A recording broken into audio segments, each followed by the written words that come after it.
For 1,000 years, Constantinople stood as proof that some things were meant to last forever. But history has never cared about permanence. In the year 1453, one desperate decision ended an empire that had survived for over a millennium. By nightfall, Constantinople would fall, and the world would never remain the same again. For more than a millennium, the Byzantine Empire stood as the eastern shield of Europe.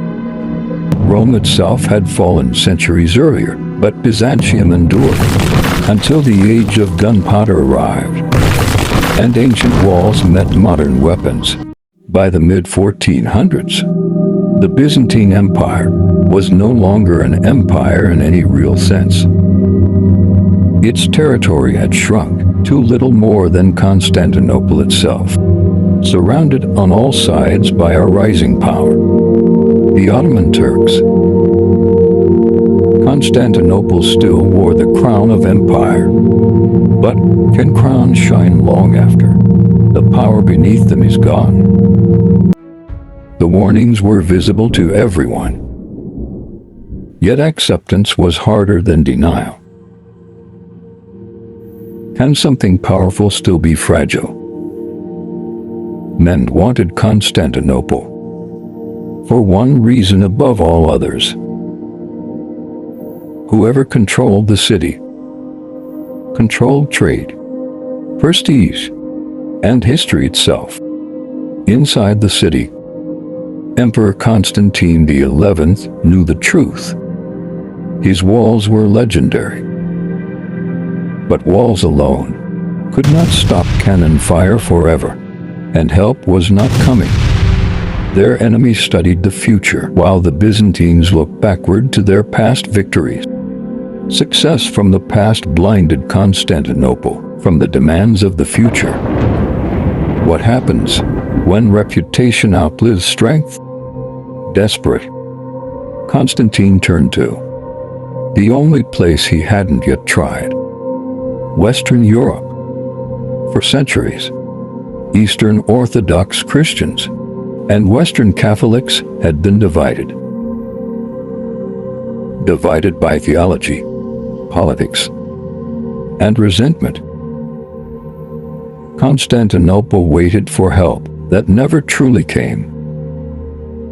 Promises like allies mean little when they arrive too late. Hope without preparation becomes self-deception.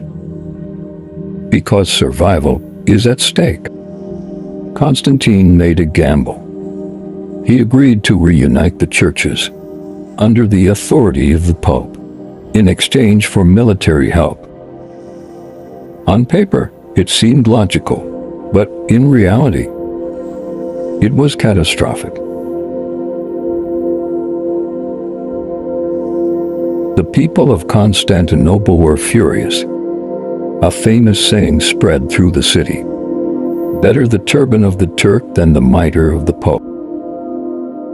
To many citizens, Catholic rule felt worse than the Ottoman rule. Unity, the empire's last weapon, collapsed from within. Division destroys civilization faster than enemies do. Most failures in life work the same way. The visible collapse is usually the final stage of a much longer process. Inside the city, prayers echoed more than preparation.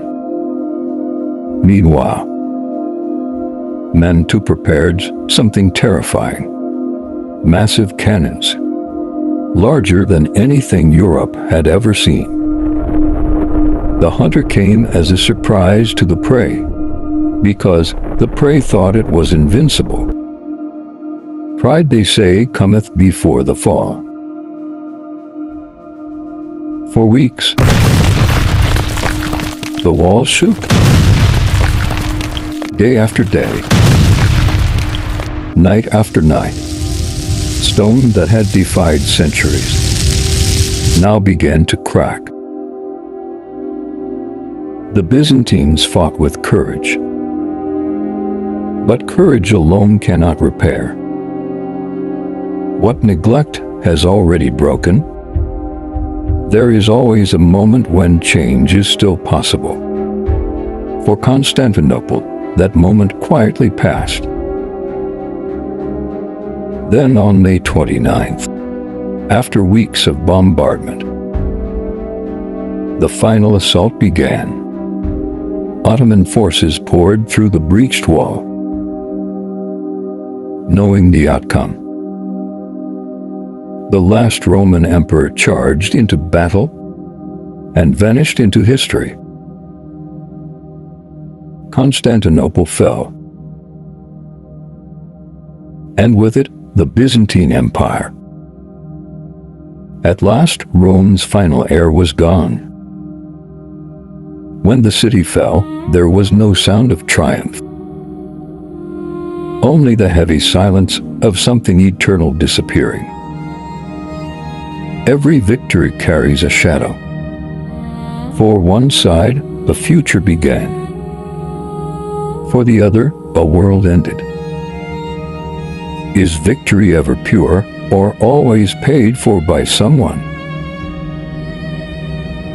Constantinople did not simply fall, it transformed, marking the end of one era and the birth of another.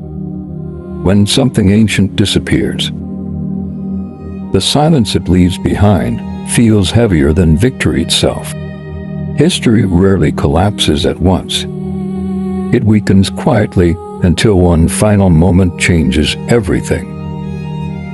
It does not merely repeat itself, it destroys, but also transforms.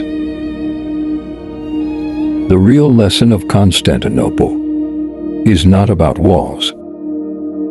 It's about ignored warnings. Because history does not punish ignorance immediately. It waits. Sometimes history ends with a battle. And sometimes it ends with a decision.